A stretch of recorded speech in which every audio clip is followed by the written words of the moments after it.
सभी को मेरा नमस्कार। कल मैंने जो संत कबीरदास के दोहे, संत कबीरदास का परिचय, कवि परिचय और संत कबीरदास जी के दोहों का जो आशय था मैंने बताया था।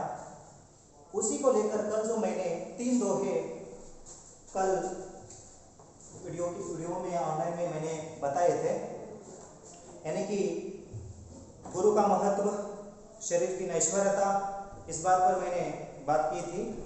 आज जो है जो उसके आगे के जो दोहे हैं उन पर मैं बात करने जा रहा हूं।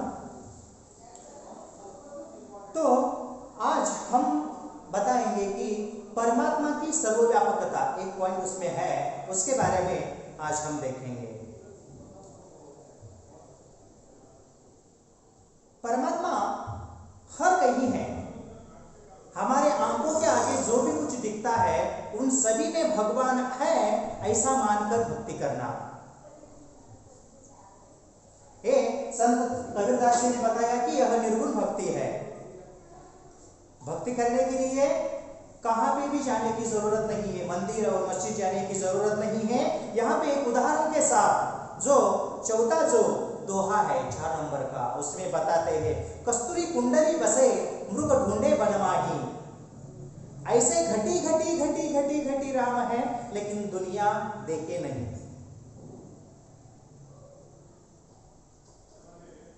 इसमें परमात्मा की सर्वव्यापकता नजर आ रही है। इसका अगर हम आशय देखें तो पता चलता है कि देखो, कस्तूरी कुंडली बसे मृग ढूंढे बनमाही, ऐसे घटी घटी राम है, लेकिन ये जो पागल दुनिया है देख नहीं पा रहे हैं। भगवान वहां पे मिलता है, यहां पे मिलता है, ढूंढते ढूंढते ढूंढते रहते हैं, लेकिन भगवान कहां पे भी नहीं मिलता है। भगवान तो चराचर में है। ನಿರ್ಗುಣನಾಗಿರುವಂತ परमात्मನು ಪ್ರತಿಯೊಂದು ವಸ್ತುವಿನಲ್ಲಿ ಇದ್ದಾನೆ, संत कबीरदास ಹೇಳ್ತಾರೆ। तो देखो इसका थोड़ा अर्थ हम देखेंगे। कस्तूरी कुंडली बसे, कस्तूरी नामक की एक चीज है। वह हिरण जो होते हैं ना, हिरण के नाभि में ही होता है। जो वस्तु है उसी का जो सुगंध आ रहा है हिरण के नाभि से ही आ रहा है। इसके कस्तूरी उसके हिरण के नाभि में ही है, लेकिन उस हिरण को पता नहीं कि मेरे नाभि से ही वह कस्तूरी की महक आ रही है, सुगंध आ रहा है, नहीं पता है। लेकिन वो जो हिरण है, मृग ढूंढे बनमाही, बन का मतलब अरण्य, जंगल, सारा जंगल जो है छान मारता है, घूमता है, फिरता है, लेकिन उसी को पता नहीं चल रहा है कि मेरे नाभि से ही वह कस्तूरी नामक की महक आ रही है, सुगंध आ रही है। उसी तरह उदाहरण देते हैं कि वो पगले भगवान चराचर में है। बोलते हैं कि ऐसे घटी घटी घटी राम है, दुनिया देखे नहीं। उसी तरह जो भगवान है चराचर में है। ಭಗವಂತನು ಎಲ್ಲಿದ್ದಾನೆ, ಯಾವ ತರಹ ಆ ಜಿಂಕೆಯ ಹೊಂಕಳಿನಲ್ಲಿನೇ ಕಸ್ತೂರಿ ಅನ್ನುವಂತಹ ಸುಗಂಧ ಭರಿತವಾಗಿರುವಂತಹ ಒಂದು ವಸ್ತುವು ಅದರ ಹೊಂಕಳಿನಲ್ಲೇ ಇದ್ದು ಅದಕ್ಕೆ ಗೊತ್ತಾಗಲಾರದೆ ಆ ಒಂದು ಜಿಂಕೆ ಏನ್ ಮಾಡ್ತದಪ್ಪ ಅಂತೆ ಅರಣ್ಯ ತುಂಬೆಲ್ಲ ಹುಡುಕಾಡ್ತಾ ಹೋಗ್ತದ. ಬಟ್ ಅದಕ್ಕೆ ಆ ಎಕ್ಸಾಕ್ಟ್ ಆಗಿ ಆ ಸುವಾಸನೆ ಎಲ್ಲಿಂದ ಬರ್ತದ ಅನ್ನೋದು ಗೊತ್ತಾಗೋದಿಲ್ಲ. ಆದ್ರೆ ನಿಜವಾಗಿ ಆ ಸುವಾಸನೆ ಸುಗಂಧ ಎಲ್ಲಿಂದ ಬರ್ತಿರ್ತದಪ್ಪ ಅಂತಂದ್ರೆ ಆ ಜಿಂಕೆಯ ಹೊಂಕಳಿನಿಂದಾನೇ ಬರ್ತಿರ್ತದ, ಮಾತ್ರ ಅದಕ್ಕೆ ಗೊತ್ತಿರೋದಿಲ್ಲ. ಆ ತರವಾಗಿ ಭಗವಂತನು ನಮ್ಮ ಹತ್ತಿರನೇ ಇದ್ದಾನೆ। भगवान हमारे पास ही है, हमारे हृदय में ही है, हमारे नस नसों में, रगों में भगवान है, लेकिन हम उसी को पहचान नहीं पा रहे हैं। ಆ ತರವಾಗಿ ಭಗವಂತನು ಎಲ್ಲ ಕಡೆಗೆ ಇದ್ದಾನೆ, ನಮ್ಮ ಹೃದಯದಲ್ಲಿನೇ ಭಗವಂತನಿದ್ದಾನೆ. ಆದರೆ ಭಗವಂತನನ್ನು ನೋಡುವಂತ ಕಣ್ಣು ನಮಗೆ ಇಲ್ಲ ಅನ್ನುವಂತ ಈ ಒಂದು ದೋಹೆಯಲ್ಲಿ ಹೇಳಲಾಗ್ತದ. ಇನ್ನು ನೆಕ್ಸ್ಟ್ ದೋಹೆಯಲ್ಲಿ ಸಂತ ಕಬೀರದಾಸರು ಹೇಳ್ತಾರೆ, ಭಗವಂತನ ಬಗ್ಗೆ, ಭಗವಂತನನ್ನು ಕೂಡುವಂತಹ ಒಂದು ಆಸೆ, ಭಗವಂತನನ್ನು ನೋಡುವಂತಹ ಒಂದು ಆಸೆ ಅಲ್ಲಿ ಹೇಳಲಾಗ್ತದ. बोलते हैं संत कबीरदास दोहे के जरिए, बहुत दिनों की जोवती बाट तुम्हारी राम, जीव तरसे तुझ मिलन को मणि नाही विश्राम। संत कबीरदास बोल रहे हैं, भगवान हे भगवान, तुम्हें मिलने की, तुम्हारे दर्शन की आस मुझे है। बहुत दिन से तुम्हारी राह देख रहा हूं, लेकिन तुम्हें देख नहीं पा रहा हूं। बहुत दिनन की जोवती, जोवती का मतलब है कि आशा, बहुत दिन की एक आशा है मेरी, बाट तुम्हारी राम, यानी कि तुम्हारी बाट मैं देख रहा हूं। जीव तरसे तुझे मिलನಕ್ಕೂ ಮನಿ ನಾಹಿ ವಿಶ್ರಾಮ. ಹೇ ಭಗವಂತ, ನಿನ್ನನ್ನು ನೀನು ಬಂದು ನನಗೆ ದರ್ಶನ ಕೊಡುವವರೆಗೂ ಅಥವಾ ನಿನ್ನ ದರ್ಶನ ಆಗುವವರೆಗೂ ನನ್ನ ಮನಸ್ಸಿಗೆ ಶಾಂತಿ ಇರಲ್ಲಪ್ಪ. ನಾನು ದಿನಾಲೂ ತಳಮಳಿಸ್ತಾ ಇದ್ದೀನಿ, ನಾನು ವಿಚಲಿತನಾಗಿದ್ದೀನಿ. ಎಲ್ಲಿಯವರೆಗೆ, ಎಲ್ಲಿ ನಂದು ಒಂದು ಏನು ಆಶಯಪ್ಪ ಅಂತಂದ್ರೆ, ಜೀವನದಲ್ಲಿ ಒಂದು ಸಲ ನಿನ್ನನ್ನು ನಾನು ನೋಡಬೇಕು. ನೀನು ಇವತ್ತು ಬರ್ತೀಯಾ, ನಾಳೆ ಬರ್ತೀಯಾ, ಅಥವಾ ಇವತ್ತು ದರ್ಶನ ಕೊಡ್ತೀಯಾ, ನಾಳೆ ದರ್ಶನ ಕೊಡ್ತೀಯಾ ಅಂತ ದಿನಾಲೂ ನಾನು ನಿನ್ನ ಮಾರ್ಗವನ್ನು ಕಾಯ್ತಾ ಇದ್ದೀನಿ. हम जो है हर दिन तेरी राह देख रहे हैं भगवान. मेरे जीव को चैन नहीं है, शांति नहीं है, शगुन नहीं है. एक मेरी आस है, जब तू आकर मुझे दर्शन देगा, तुम्हारी राह देख रहा हूं, तब मेरे जीवन को, मेरे जीव को शांति मिलेगी. ऐसे बोलते हैं. नेक्स्ट बोलते हैं, जहां दया तहां धर्म है, जहां लोभ तहां पाप, जहां क्रोध तहां काल है, जहां क्षमा तहां आप. इस दोहे की तरह बोलते हैं, जहां दया होती है वहां धर्म होता है. जो आदमी धर्म के अनुकूल चलता है उसी के पास दया होती ही है. जहां लोभ होता है तहां पाप. ಮನುಷ್ಯನಿಗೆ ಹೇಳ್ತಾರಲ್ಲ, ಆಸೆ ಇರಬೇಕು ಆದ್ರೆ ದುರಾಸೆ ಇರಬಾರ್ದು ಅಂತ ಹೇಳ್ತಾರೆ. उसी तरह जहां लोभ होता है वहां पाप होता ही है. ಕನ್ನಡದಲ್ಲಿ ಹೇಳುವ ಹಾಗೆ, ಅತಿ ಆಸೆ ಗತಿ ಗೆಡಿಸಿತು ಅನ್ನುವ ಹಾಗೆ ಮನುಷ್ಯನಿಗೆ ಅತಿ ಆಸೆ ಇರಬಾರ್ದು. ಆಸೆ ಇರಲಿಲ್ಲ ಅಂತಂದ್ರೆ ಜೀವನ ಮಾಡ್ಲಿಕ್ಕೆ ಆಗೋದಿಲ್ಲ.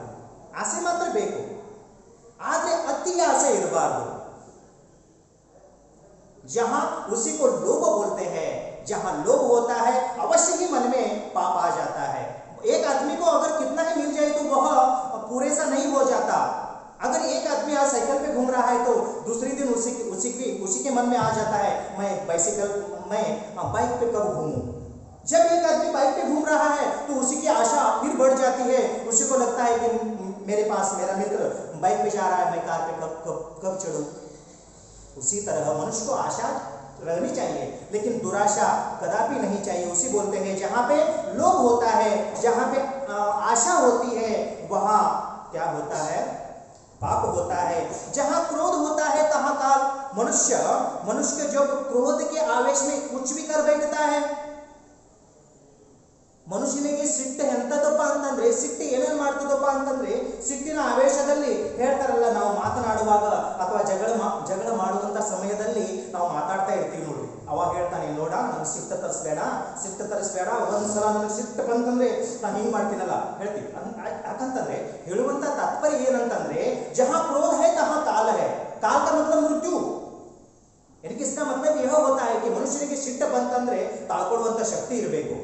ಸಿಟ್ಟು ಇರಬೇಕು, ಇರಬಾರ್ದಂತಲ್ಲ, ಆದ್ರೆ ಸಮಯಾನುಸಾರವಾಗಿ ಅದು ಹೊರಗೆ ಬರ್ತಾ ಇರಬೇಕು. ಅಂದ್ರೆ ಹೇಳುವಂತ ತಾತ್ಪರ್ಯ ಏನಪ್ಪಾ ಅಂತಂದ್ರೆ, ಜಹಾ ಕ್ರೋಧ ಹೋತಾ ಹೈ ತಹಾ ಕಾಲ ಹೋತಾ ಹೈ. ಕಾಲ का मतलब है कि ಮೃತ್ಯು. ಯಾಕಂದ್ರೆ ಸಿಟ್ಟಿನ ಆವೇಶದಲ್ಲಿ ಏನಾದ್ರೂ ಆಮೇಲೆ ಆಗ್ಬಹುದು. ನಾವು ಒಂದು ಕೆಲಸ ಮಾಡಿದ ನಂತರ ವಿಚಾರ ಮಾಡೋದಕ್ಕಿಂತ ಮುಂಚಿತವಾಗಿನೇ ನಾವು ವಿಚಾರ ಮಾಡಬೇಕು. ಮತ್ತೊಂದ್ಸಲ ಮುಂದೆ ಹೋಗಿ ಹೇಳ್ತಾರೆ, ಜಹಾ ಚೀಮಾ ತಹ ಆಪ್. ಚೀಮಾ ಅಂತಂದ್ರೆ ಕ್ಷಮಾ ಗುಣ. ಈ ಗುಣ ಎಲ್ಲರ ಕಡೆಗೆ ಎಂದಿಗೂ ಕೂಡ ಸಿಗೋದಿಲ್ಲ. ಎಲ್ಲಿ ಕ್ಷಮೆ ಅನ್ನುವಂಥದ್ದು ಇರ್ತದ ಅಲ್ಲಿ ಆಪ್ ಅಂತಂದ್ರೆ ಅಲ್ಲಿ ಸಂತೋಷ ಅನ್ನುವಂಥದ್ದು ಮಾತು ಅಲ್ಲಿ ವ್ಯಕ್ತವಾಗ್ತದ. ತದನಂತರ ಒಂದು ಕೆಲಸದ ಬಗ್ಗೆ, ಕರ್ಮದ ಬಗ್ಗೆ ಒಂದು ಇಲ್ಲಿ ಮಾತು ಬರ್ತದೆ. ಏನಪ್ಪಾ ಅಂತಂದ್ರೆ ಒಂದು ದೋಹೆ ಮುಖಾಂತರವಾಗಿ ಹೇಳ್ತಾರೆ, ಕರ್ಮಕ್ಕೆ ಬಾರೆ में बोलते हैं, काल करे सो आज कर, आज करे सो अब, पल में परलय होए वो बहुरी करेगा कब. संत कबीरदास बोल रहे हैं, कर्म के बारे में बोल रहे हैं, तुम फल की आशा मत करो, तुम्हारा जो काम है करते जाओ. फल की अपेक्षा तुम कदापि मत करो. कबीरदास बोलते हैं, तू जो काल करने वाला है ना, कल करने वाला है ना, वह काम आज ही कर. ಯಾಕಂತಂದ್ರೆ ನಮ್ಮ ಭಾರತ ದೇಶ ಯಾಕೆ ಉನ್ನತ ಮಟ್ಟಕ್ಕೆ ಹೋಗೋದಿಲ್ಲಪ್ಪ ಅಂತಂದ್ರೆ, ಇವತ್ತಿನ ಯುವ ಪೀಳಿಗೆ ಏನಾಗ್ಬಿಟ್ಟದ ಅಂತಂದ್ರೆ, ಸಂಪೂರ್ಣವಾಗಿ ಅಲಸ್ಯತನ ಅವರ ಜೀವನದಲ್ಲಿ ತುಂಬಿ ಬಿಟ್ಟದ ಅನ್ನುವಂತ ಅನ್ನುವಂಥ ಮಾತು ಹೇಳಿದರೆ ಏನು ತಪ್ಪಾಗೋದಿಲ್ಲ. ಸಂತ ಕಬೀರದಾಸ್ उसी के लिए बोलते हैं, कर्म करने वालों के लिए बोलते हैं. ನಿನ್ನ ಮನುಷ್ಯನಲ್ಲಿ ಕೆಲಸ ಮಾಡೋದಂತ ಅದಲ್ಲ, ಒಂದು ಒಳ್ಳೆಯ ಕೆಲಸ ಮಾಡೋದಂತ ಬಂದದ್ದಲ್ಲ. ನಿಮ್ಮ ಸಮಾಜದ ದೃಷ್ಟಿಯಿಂದ, ನಿನ್ನ ಪರಿವಾರದ ದೃಷ್ಟಿಯಿಂದ, ನಿನ್ನ ಊರಿನ ದೃಷ್ಟಿಯಿಂದ, ನಿನ್ನ ದೇಶದ ದೃಷ್ಟಿಯಿಂದ ಯಾವುದಾದ್ರೂ ಒಂದು ಒಳ್ಳೆಯ ಕೆಲಸ ಮಾಡ್ಬೇಕಂತ ಮನುಷ್ಯನಾಗ ಬಂದ್ರೆ ಅದನ್ನು ಲೇಟ್ ಮಾಡಬೇಡ. ಬೋಲ್ತೆ ಹೇ ಕಾಲ್ ಕರೆಸೋ ಆಜ್ ಕರ್. ಒಂದು ಒಳ್ಳೆ ಕೆಲಸವನ್ನು ಮಾಡ್ಬೇಕಂತ ನಿನ್ನ ಮನುಷ್ಯನೊಳಗೆ ನೀನು ನಿರ್ಧಾರ ಮಾಡಿಕೊಂಡ್ರೆ ನಾಳೆ ಮಾಡಬೇಕು ಅನ್ನುವಂಥ ಕೆಲಸವನ್ನು ಇವತ್ತೇ ಮಾಡು. ಮುಂದೆ ಹೋಗಿ ಮಾತು ಹೇಳ್ತಾರೆ, ಬೇಡ ಬೇಡ ಬೇಡ ಬೇಡ, ಇವತ್ತು ಮಾಡುವಂತ ಕೆಲಸ ಈಗಲೇ ಮಾಡಿಬಿಡು. ನೋಡು, ಮಾಡುವಂತ ಕೆಲಸ ಮುಂದೆ ಹೇಳ್ತಾರೆ, ಪಲಮೇ ಪರ್ಲೈ ಹೋಯೇಗ ಬಹುರಿ ಕರೆಗ ಕಬ್. ನಾನು ಇವಾಗ ಮಾಡಬೇಕು, ನಾಳೆ ಮಾಡಬೇಕು, ನಾಡದ್ ಮಾಡಬೇಕು ಅಂತ ನಾನು ಮಾಡೋದಾದ್ರೂ ನಿಶ್ಚಿತವಾಗಿರ್ತದ. ಆ ಕೆಲಸ ಮಾಡುವಂಥದ್ದು ಒಳ್ಳೆ ಕೆಲಸ ಇತ್ತಪ್ಪ ಅಂತಾನೆ ಅವಾಗಿಂದ ಅವಾಗೇ ಮುಗಿಸ್ಬೇಕಂತ ಹೇಳ್ತಾರೆ. ಯಾಕಂತಂದ್ರೆ ಮನುಷ್ಯನ ಜೀವನವು ನೀರಿನ ಮೇಲೆ ಇರುವಂತ ಒಂದು ಗುರಳೆ ಹಾಗೆ ಅಂತ ಹೇಳ್ತಾರೆ. ಯಾಕಂದ್ರೆ ಈ ಶರೀರದ ನಷ್ಟವಾಗುವಂತ ಈ ಶರೀರದ ಏನು ಭರವಸೆ ಇಲ್ಲ, ಯಾವಾಗ ಹೋಗ್ತದ. ಈ ಬಲೂನ್ ಅಂತ ಹೇಳ್ಬೋದು ನಾವು, ಈ ಶರೀರ ಅಂದ್ರೆ ಬಲೂನ್, ಇದು ಯಾವಾಗ ಹೊಡೆದು ಹೋಗ್ತದೆ ಹೇಳಿಕ್ಕೆ ಆಗೋದಿಲ್ಲ. ಆದ್ರೆ ನೀನು ಮಾಡುವಂತ ಕೆಲಸ, ಧರ್ಮದ ಕೆಲಸ, ಸರ್ಕಾರದ ಕೆಲಸ ಮಾಡ್ಬೇಕಂತ ನಿನ್ನ ಮನಸ್ಸಿನೊಳಗೆ ಬಂದದ.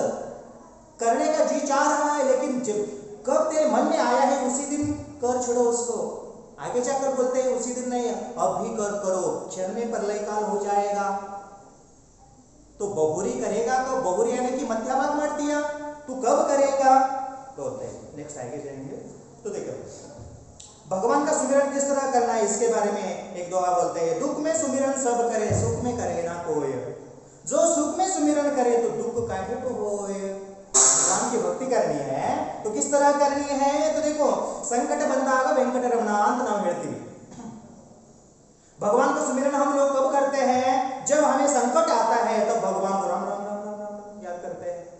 नहीं नहीं नहीं, अरे भगवान की अगर भक्ति ही करनी है पवित्र मन से, सच्चे मन से करते जाओ, हमेशा के लिए करते जाओ. तुम्हें जब कभी संकट आता है ना तब भगवान की भक्ति करनी नहीं है. संत कबीरदास बोलते हैं, दुख में सुमिरन सब करे. दुख में सुमिरन यानी कि स्मरण, नाम स्मरण, भगवत भक्ति हरे करते हैं. सुख में करे ना कोई. जब मनुष्य सुखी होता है तब भगवान का सुमिरन नहीं करता है. जो सुख में सुमिरन करे तो दुख काहे को होय. संत कबीरदास जी का मानना बहुत अच्छा ही है, सरल है.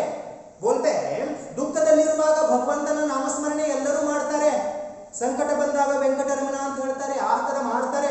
ಬಟ್ ನೀನು ಸುಖದ ನೋಡಪ್ಪ, ದುಃಖದಲ್ಲಿ ಇದ್ದಾಗ ಹಾಗೂ ಹೀಗೂ ನಾಮಸ್ಮರಣೆ ಮಾಡೇ ಮಾಡ್ತಾನೆ ಮನುಷ್ಯ. ಆದ್ರೆ ಸಂತ ಕಬೀರದಾಸರು ಹೇಳುವ ಹಾಗೆ ನೀನು ಸುಖದಲ್ಲಿ ಇರುವಾಗ ಕೂಡ ಭಗವಂತನನ್ನು ಸ್ಮರಿಸು. जो सुख में सुमिरन करे तो दुख काहे होय. ಯಾವ ಮನುಷ್ಯನು ಸುಖದಲ್ಲಿ ಇರುವಾಗಲೂ ಕೂಡ ಭಗವಂತನ ನಾಮಸ್ಮರಣೆ ಮಾಡ್ತಾನೆ, ಅವಾಗ ದುಃಖ ಯಾಕಾಗ್ತದಪ್ಪ. ಈ ತರ ಭಗವಂತನ ಹೇಳುವಂಥದ್ದು ಏನಪ್ಪಾ ಅಂತಂದ್ರೆ, ಯಾವಾಗಲೂ ಕೂಡ ಏನ್ ಮಾಡಬೇಕು, ಭಗವಂತನ ನಾಮಸ್ಮರಣೆ ಮಾಡ್ತಾ ಇರಬೇಕು. ಸುಖ ಅಥವಾ ದುಃಖ ಅದನ್ನು ನಾವು ನೆನೆಸ್ಕೊಟ್ಟು ಕೂಡಬಾರ್ದು ಅನ್ನುವಂತ ಮಾತು ಹೇಳ್ತಾರೆ. ಇನ್ನ ಮುಂದೆ ಹೋಗಿ ಮತ್ತೊಂದು ದೋಹೆ, ಜಾತಿನ ಪೂಜೋ ಸಾಧು ಕಿ ಪೂಜೆ ಲೀಜಿಯೇ ಜ್ಞಾನ, ಮೂಲ ಕರೋ ತಲವಾರ ಕಾ ಪಡಾ ರಹನದೋ ಮ್ಯಾನ್ ಅಂತ ಹೇಳ್ತಾರೆ.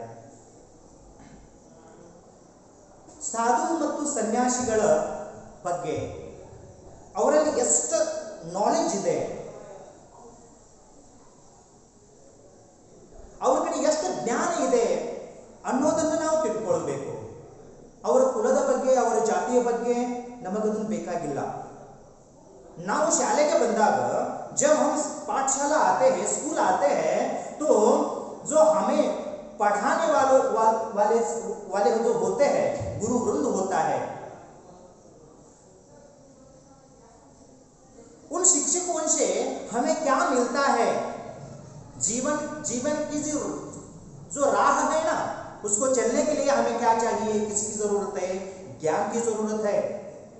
गुरुजनों के जाति या कुल की नहीं है.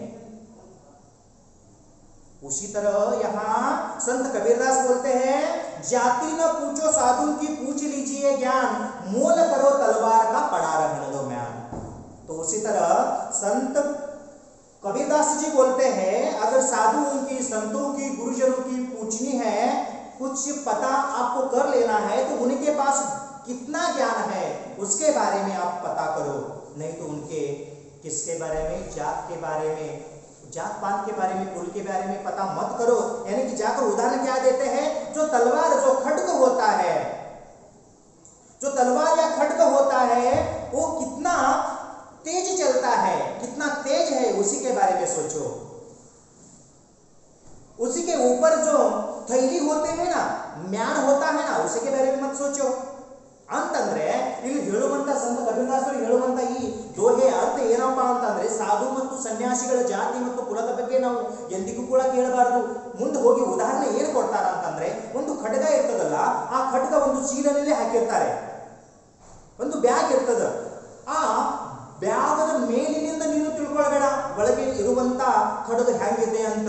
ಯಾಕಂತಂದ್ರೆ ಖಡ್ಗವನ್ನು ತೆಗೆದು ಅದು ಎಷ್ಟರ ಮಟ್ಟಿಗೆ ಹರಿತವಿದೆ ಅದು ಅಂತದ ಅರ್ಥ ಮಾಡು.